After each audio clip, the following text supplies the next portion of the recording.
Hello and welcome back to Perfect Spiral Capital. My name is Luke Tatum. I'm an authorized infinite banking concept practitioner, and today I'd like to talk to you about why you should want to pay interest on your policy loans. What are we talking about? Stick around and I'll walk through it step by step.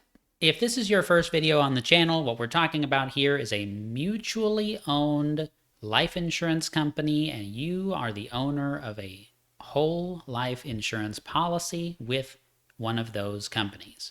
Okay, so there's this objection, let's call it, to the ideas of the infinite banking concept, Nelson Nash's ideas that he put forth in his book, Becoming Your Own Banker, which you'll see behind me. This objection is that you're just trading an interest rate for an interest rate, right? If you were to say eliminate a car loan that you had, which is an example that you'll find in the book, or replace a car loan from a traditional finance company with a policy loan from a whole life policy, that there's really no difference between those two things because there's an interest rate attached to your policy loan. So why would I do that? Why would I bother setting up a life insurance policy just so I can pay an interest rate? Don't I want to get 0% interest or some other cool financing deal that's offered by my credit union or bank or my auto dealership where I'm buying the car? Don't I want to use those because they have lower interest rates and limited time savings and all these cool things, right? No. So one of Nelson Nash's rules, he had 5 rules. One of them is don't do business with banks. Okay. Why is that one of his rules? That's going to be a separate video. We'll talk about this more in depth. But the very, very short version of that is because everything a bank does is designed to make profit for the bank, right? And you don't get to participate in the profit of the bank. So one of Nelson's ideas is that you should properly understand who the actors in the play are. He would call it a play, this financial world, the world of finance. It's just, they've got different people, they do different things in this play. But oftentimes we don't really understand who the players in the play are and what their roles are. The infinite banking concept is a way for us to change who plays which role. It's a way to eliminate some of these people and to take more of the responsibility onto ourselves and to benefit from doing that. Okay, what am I talking about? If you have a dividend-paying whole life insurance policy from a mutually owned life insurance company, and you take a policy loan, yes, it has an interest rate. If it is non-direct recognition, then you will earn the same amount of dividends regardless of whether or not you are using the policy loan option. So you have this unique opportunity. This is maybe the first critical point to understand. You have this unique opportunity to both use this asset to finance things and participate in the profitability of the company at the same time. You can take money out of the policy. Technically, no money leaves the policy. You're taking a loan against the policy is the proper way of understanding this. And you can deploy that to make money. You can go buy investments. You could buy a business. You could buy a car, certainly. You could buy whatever you want. No questions asked. It's your money.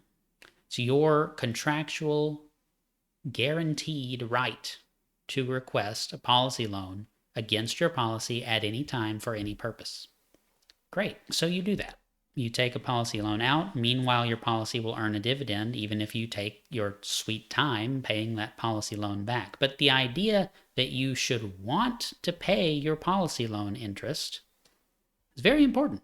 Number one, this is a policy loan that has an interest rate, right? So it's going to balloon over time. If you make no payments whatsoever for years and years and years, the interest rate's low, But an interest rate applied continuously over years and years and years and years, it becomes quite a large balance. You should want to maintain the lower size of that loan, the lower volume of interest, by reducing the principal. But that's not the main reason that you should want to pay policy loan interest. The main reason is that you are an owner of this company. This company pays a dividend when it's profitable. You earn a dividend when it's profitable because you're a part owner. So if the business of the insurance company is to make a rate of return above and beyond their cost of business, the death benefits they must pay out, the staff they must pay to do their work, etc., etc., of course I want to pay an interest rate.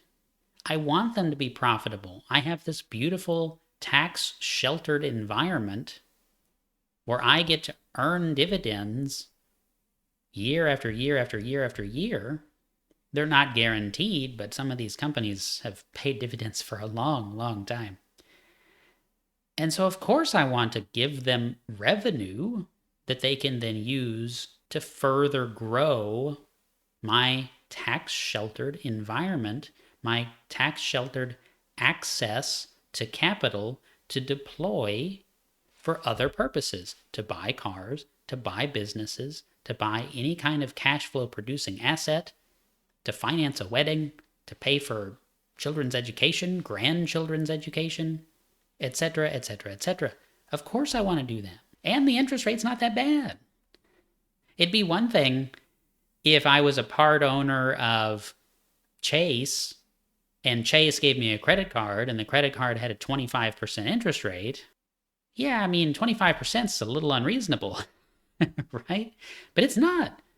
Interest rates have been quite low on policy loans for the recent past because the general interest rate in the economy has been quite low. So let's say 5%.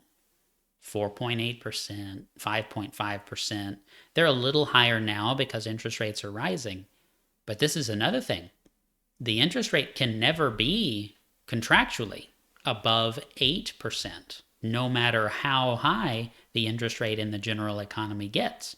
So if you have a concern that the interest rates might get too high in the general economy, and remember, mortgages have been up to 7%, on a couple of occasions here recently, the national average. And so if you're concerned it might exceed 8%, well, guess what? If you have an infinite banking designed policy, you've got people on your side explaining all of the different ins and outs of how your policy works, well, you can tap in, no questions asked, at 8%.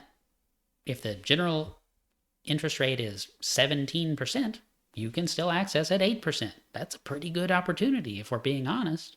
Is that going to happen? I don't know the future. Neither do you. But it's a nice little reassurance. And so I'm excited to pay premiums. I'm excited to pay interest on my policy loans. I don't keep loans out just because I want to pay interest, but when I need to finance something, I have to understand that my own capital that I've saved has a cost. And this is an excellent representation of that. It's a cost. I pay that cost. And I get a benefit because I pay that cost. I hope that video helped. Thank you so much for being here, watching another Financial Friday video. So now we have Mindset Monday and Financial Friday. I really enjoyed getting into this topic with you today. I hope I'll see you again next week. And in the meantime, if you have any questions that we can answer about the inner workings of whole life mechanics, please reach out to our team.